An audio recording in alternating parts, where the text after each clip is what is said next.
he would tell us that as kids, he's like, you're going to be in Olympics one day. You're going to be an Olympian. And like, I remember he used to call me the Michael Jordan of wrestling. Ladies and gentlemen, it's time. Enjoy the show. Well, I was a fanatic. There's no doubt a fanatic.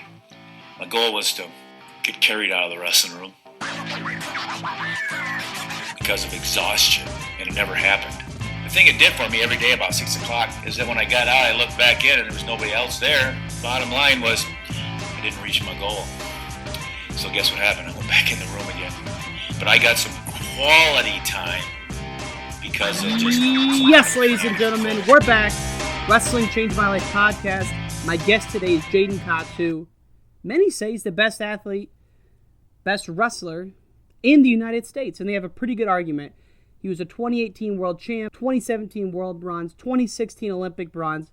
And when he made that Olympic team, he did so only as a junior in college, beating Kyle Dake in the finals, who's one of the best we have to offer. We talk about a lot in this podcast. We cover what it's like for him mentally and physically to be in a match where he's taken to deep waters. And one match in particular was the David Taylor match in 2017. We also talk about what weight he's going in the 2020 Olympics. And I just really enjoyed this podcast. And good news is that J'den's coming back on after the World Championships. So thank you so much for tuning in, folks. For past episodes, please visit WrestlingChangeMyLife.org. Now take us back, though, to like the first time you got involved with wrestling. How did that happen? And like, what was your first experience with the sport? I sucked. That was just my uncle actually was the first one in my family to ever wrestle. And so he was the first one to ever wrestle. And my grandmother fell in love with it, I think, before anybody else did. And so she would like go and take my brother Zach and Dre to all of his meets and everything, and me whenever I was born. And so but then my brother started doing it, and like I don't know why, but then one day at a wrestling meet that I was watching my brothers compete, I told my parents, hey, I want to wrestle, and that kind of just started from there. And that's just kind of how it happened, how it worked out for us. And it was a lot of fun. It was the best decision I ever made. And so when did you make the switch from kind of doing it recreationally with your brothers to, hey, I want to be a four-time national champ. I want to be an Olympic champ? Well, I think that happened pretty young. When I was because when I was 9, I switched from Columbia Wrestling Club to Ironman Elite Wrestling.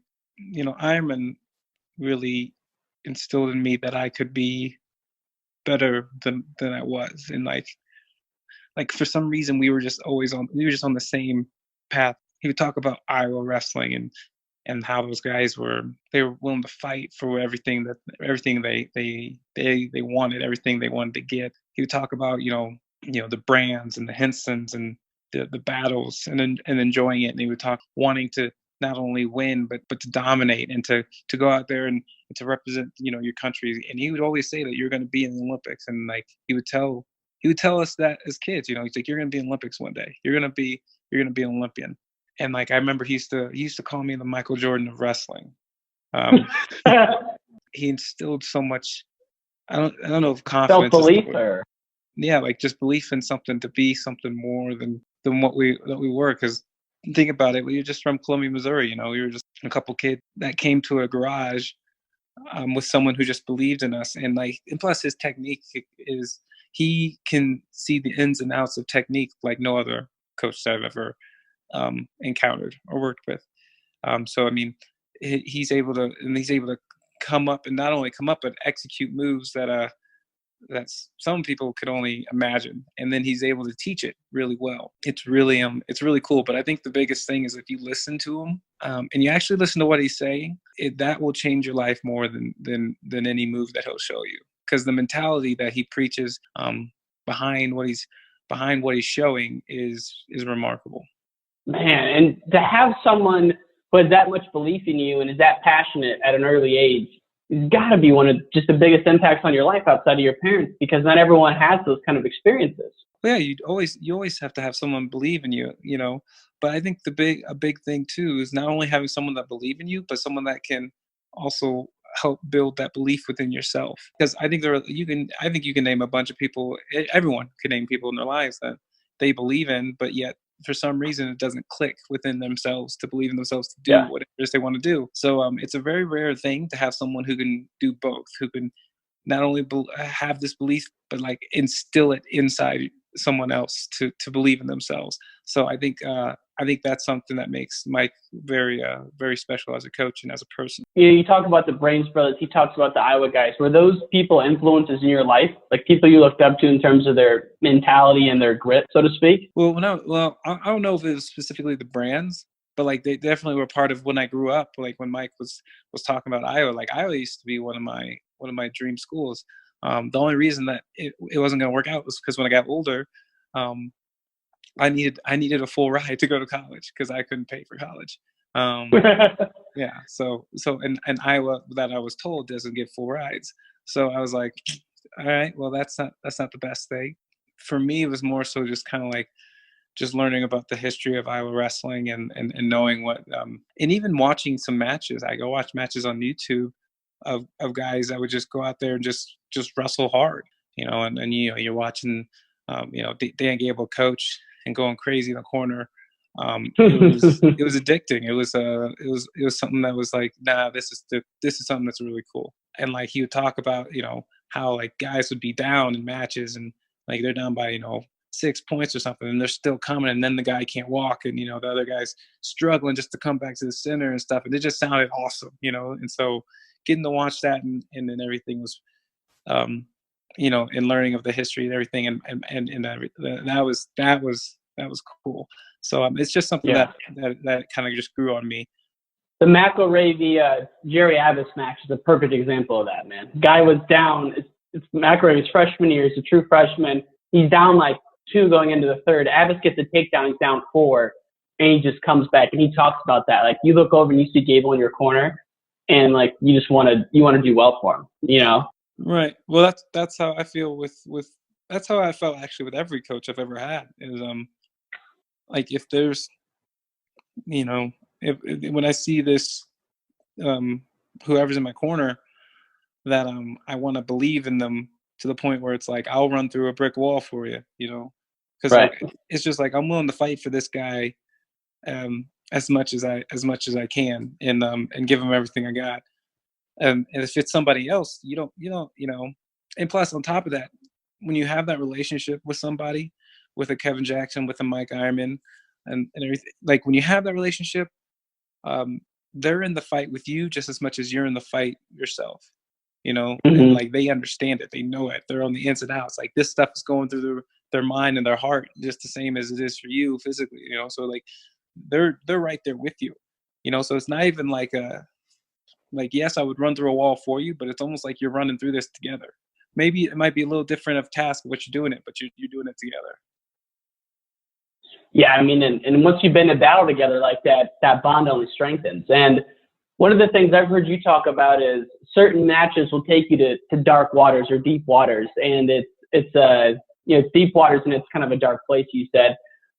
And the faith in yourself that your coaches give you gets you through that. So, like, what are some of those moments where you've been kind of pushed to the brink, so to speak, whether it's domestically or internationally? Do you have any examples? I mean, that match 3 with Taylor in 2017 looked pretty brutal. That looked like a battle. I mean, I think the reason I struggle is because like I've been pushing myself to get further so that I don't, because I shouldn't say that I don't get there, but that it's a longer road to get to that point, right? So like, I think Taylor was definitely one that was definitely tough, both mentally, physically, strategically, technically. There wasn't any not struggle in that match. Let's just be honest with that one. But that match 3 was crazy. My God, I was watching it last night. But I mean, he definitely was. But Mike, I remember Mike being in the corner, and this is during the break, and this is just kind of how me and Mike are. Like how I say we're on the same wavelength. Well, sometimes that's not always correct because he's like, Mike comes out like, hey, you don't have to wrestle. You don't have to wrestle. There's a couple minutes left. I'm like, why wouldn't I wrestle? This is the last match. And he's like, you're right. I don't know why I said that. I was like, yeah, like we yeah, like it hurts like heck. And he's just like, hey, you just got to keep You just got to keep moving, keep doing your thing, keep him off your neck, keep him off your head, go for his wrist. And he kind of just started settling in. He's just yeah, I need, like, you got to get tough here, for the last I think it was like 2 minutes or whatever left. There was some time. It's like, you got to get tough here. All right. Yeah, like, if you're gonna do this, you got to be tough in this moment. And I just remember him. I don't know what it is, but like, he has one of those voices I can just really distinctly hear. But I think that's something that's always happened with my coaches, though. I think it's just when you have that bond, like, one of those voices that you just you gravitate to. Yeah. And so I definitely, I remember, hearing him talking, freaking out for the most part during that match. I'll say that freaking out for the most part was a step ahead. If you ever go back and watch that match, listen to him coach. He was really a step ahead of telling me what I needed to do before I needed to do it. So it was almost like he kind of took the lead in a match that he wasn't even wrestling. Yeah. I was glad that he was definitely in my corner, and that I'm happy to have gotten to experience with him, because now that, like, how I talk about those dark places, well, now that I've been there, there's no reason to be afraid of it. There's no reason. Like, I've been there before. It's kind of like a workout that you do, and then the first time it's horrible, it sucks, you're throwing up, or you can't walk and afterward or whatnot. But then after that, you're not scared anymore of it. Like, you come back, let's say you came back and did it, you do it better, it's not that bad. You understand it. So it's like you lit the torch there, right? So now there's light in the place that it was dark. And so I think that's a big thing with me. Like, I don't have to be afraid of that no more. Well, in the moment you're talking about in that match is, it's match 3, your knee looks extremely hyperextended, and you're kind of sitting there on the mat, and he's talking to you, and so you have a second to collect yourself, and that's where kind of these thoughts come in, and you're like, I can make it through this. And that was maybe a kind of a breaking point there, that you made it through. And then I'm sure you're trying to push that every day. So at your level, when you're as good technically and mentally as you are, how do you track progress on a daily basis when you're not competing for months at a time? Well, I think that's something that numbers help, for one, like science helps. I know that Brandon Stone and Mason Walters, Mason is the lifting coach, and Brandon Stone is like the head guy of the weightlifting program here. And we do tests with jump tests, grip, squeeze tests. We do so many different tests, and they reaction based tests, seeing how quick I can react to a dot being somewhere or something like that. So we do stuff like that. So I think that's part of it. I also think that I know my body, and as an athlete, as you progress through your career, you come to know your body. You know what you need. You know how you feel. And I think a big thing is too, it's like, I'm honest with myself. Like, I'm honest with how I'm doing, or how I feel, or how I'm, or what I need to do. I think that's something that also you got to communicate with coaches. You need to talk to your coaches about what they see, what's going on, to make sure that you're getting to where you want to be. Going into Turkey, it had been, the last time I competed was Final X.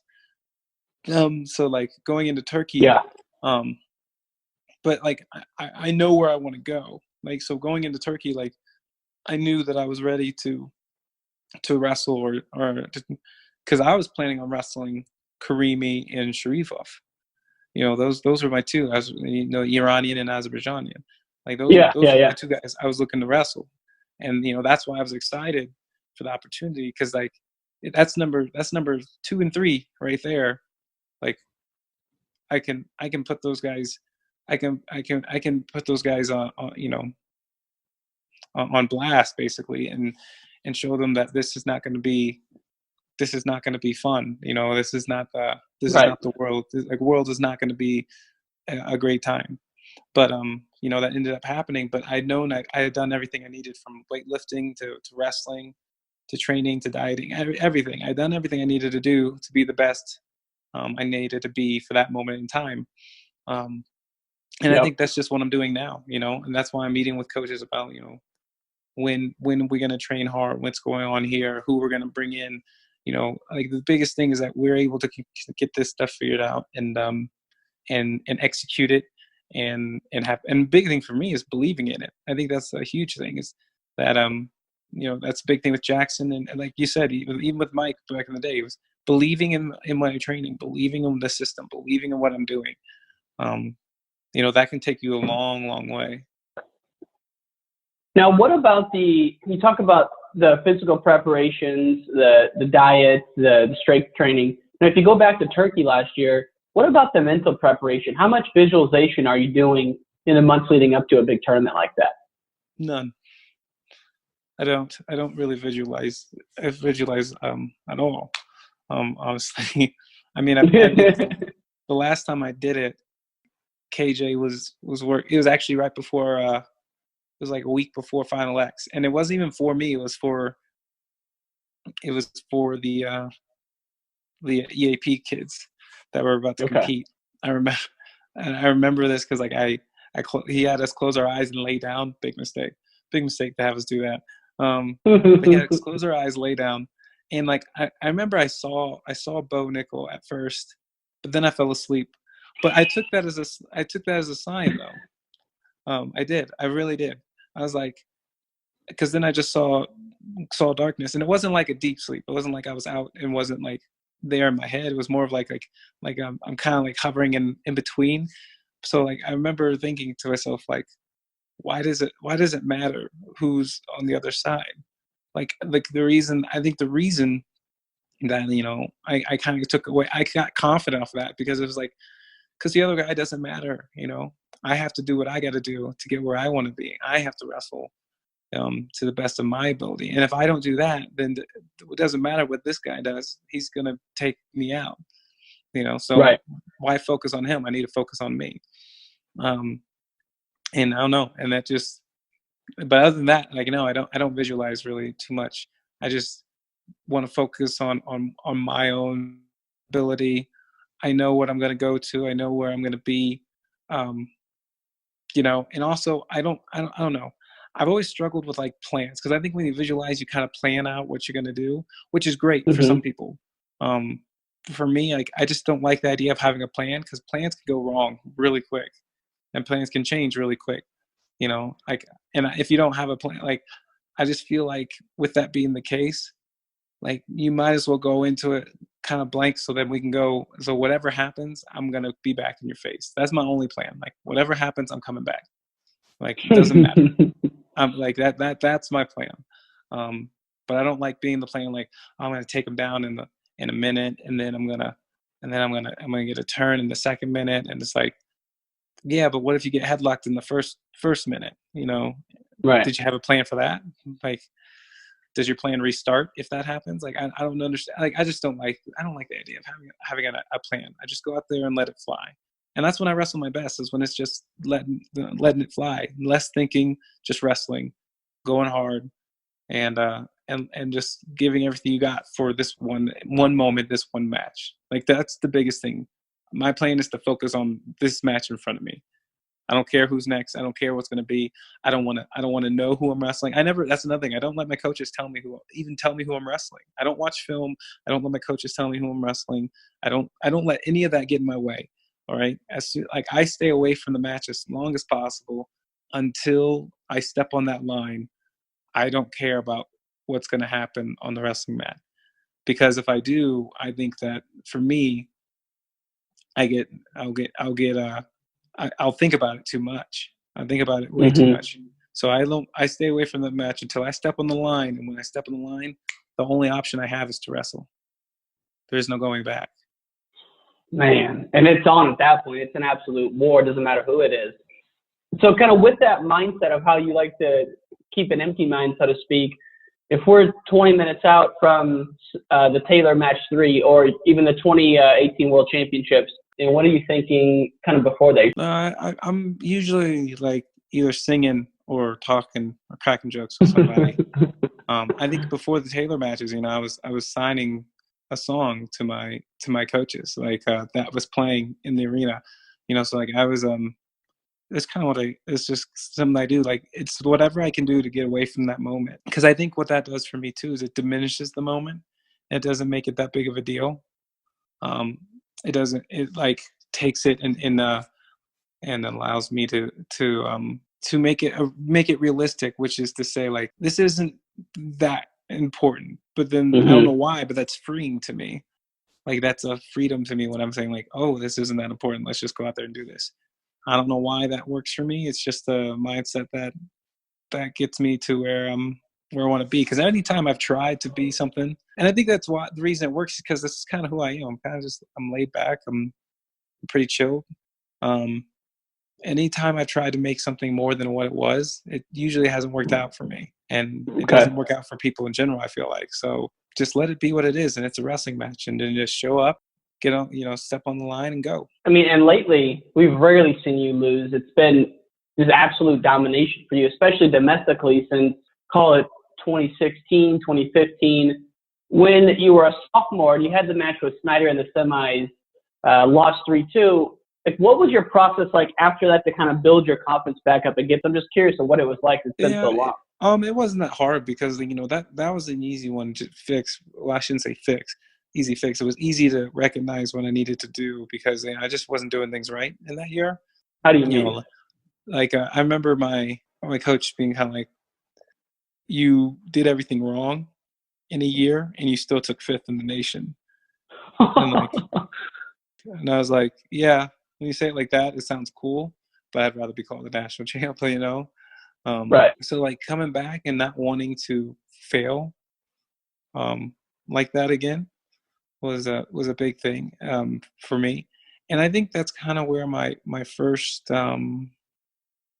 where I came up with the whole, like, failure is inevitable, but disappointment is really lingering. Like, you cannot linger in disappointment. You will fail no matter what, but disappointment is something that will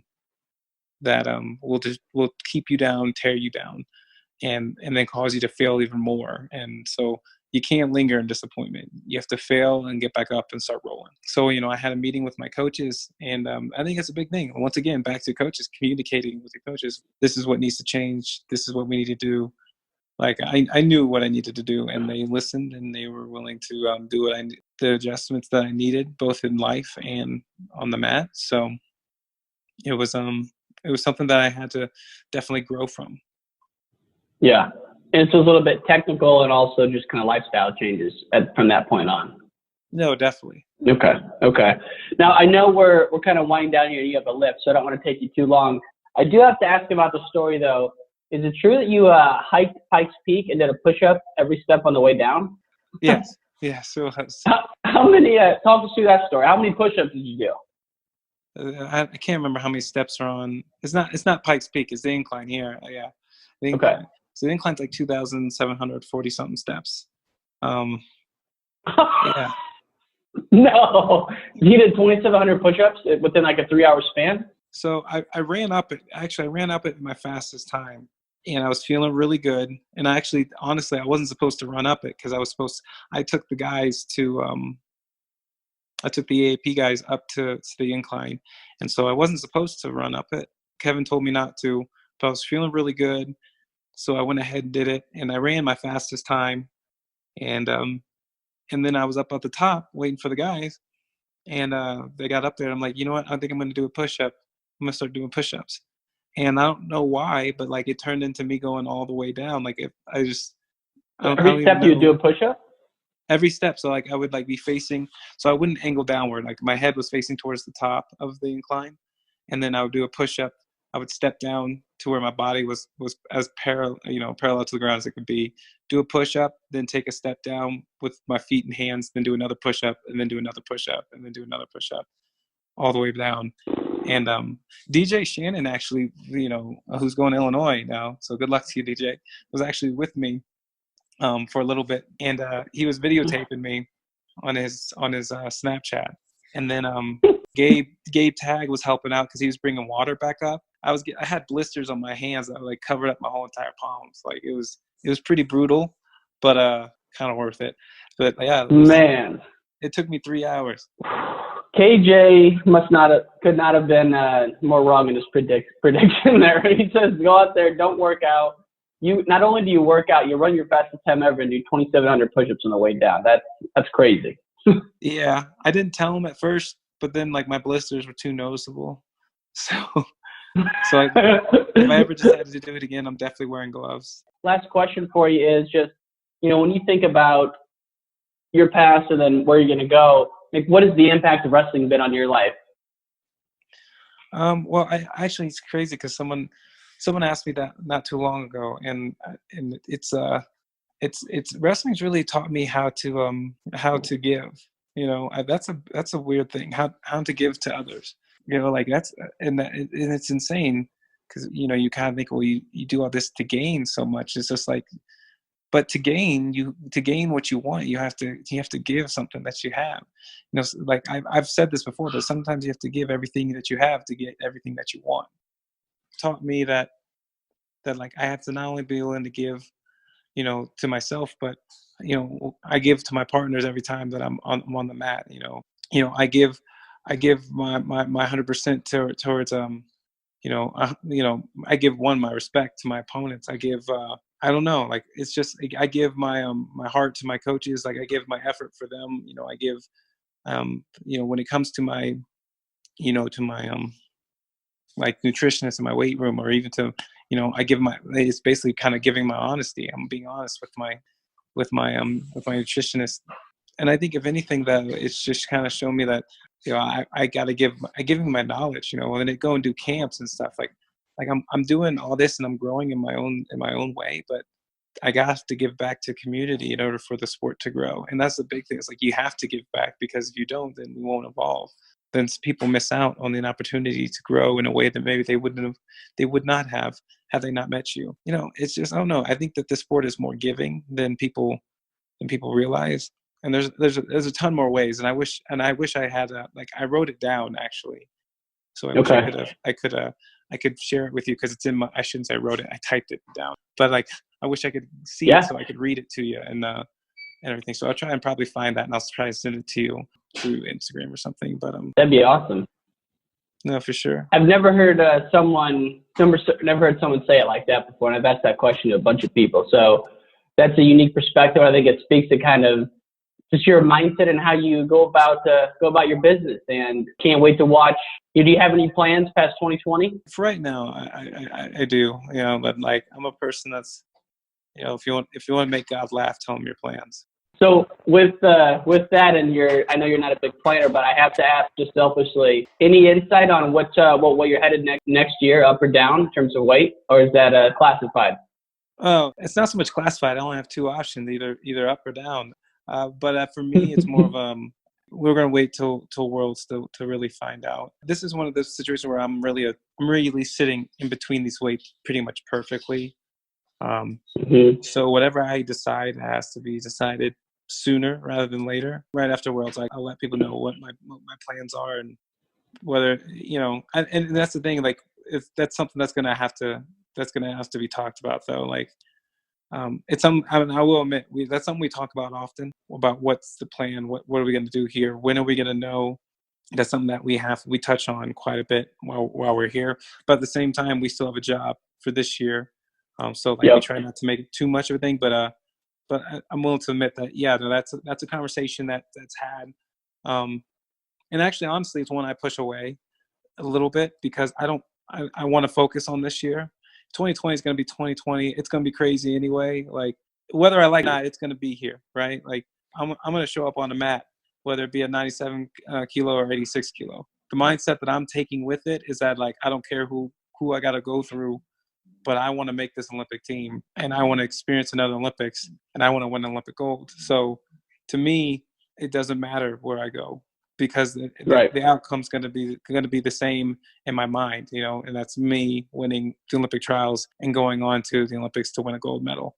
So 97 and 86, really it doesn't matter to me. But it will be discussed right after Worlds, because KJ's even told me we'll leave it on the back burners for now, even though every other week. But it's leave it on the back burners for now. We'll discuss it after Worlds, because I've told him I just want to focus on Worlds. Yeah. And then we'll go into it. So it's going to be fun. I enjoy it. And I enjoy sitting in this seat. I enjoy this, because this is just another challenge for my career.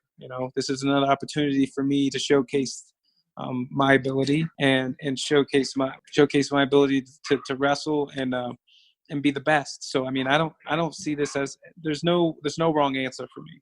I don't believe so, and so I'm excited. Sorry, my dog's. Well, maybe maybe we'll get to chat with you after the Worlds, and we can kind of reconvene there. And I think it would be fun to hear kind of your thought process and what goes into that, man. Well, I just want to thank you for your time. It's been an honor and a pleasure. Hopefully we'll have you again soon, man. And I would love to read that the paper you typed up on wrestling too. That'd be awesome. Yeah, I'll send it to you on the DM on Instagram. Yeah, I'll definitely send that to you. And thank you for having me on. That's the end of this episode, but definitely not the end of the show. For more episodes, please go to wrestlingchangemylife.org. Subscribe to us on iTunes. Give us a star rating. Show the love, baby. Show the love. Thank you so much. We'll see you again soon. Peace.